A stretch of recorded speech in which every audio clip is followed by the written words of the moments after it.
আমরা স্বাধীনতার এত বছর পরেও যে বৈষম্য শিক্ষক জীবনের যেই মানদণ্ড নিয়ে যে প্রশ্ন, পারিবারিকভাবে অবহেলিত, সামাজিকভাবে অবহেলিত শিক্ষক, রাষ্ট্রীয়ভাবে অবহেলিত যে বেসরকারি শিক্ষক, তাদের যেই অর্থনৈতিক যে ব্যাপারটা, এটা একদম এই দ্রব্যমূল্যের বাজারে এটা অসহনীয় পর্যায়ে চলে গেছে।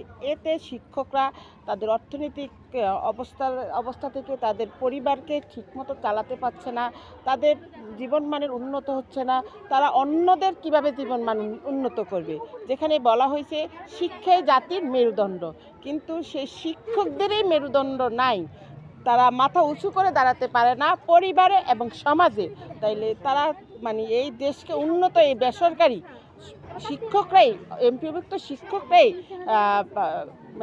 বেশি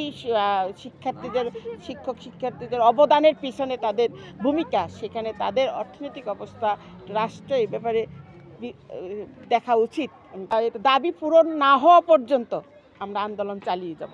জানাচ্ছি যে শিক্ষকদের গায়ে হাত, এরা তীব্র নিন্দা জানাচ্ছি আমরা।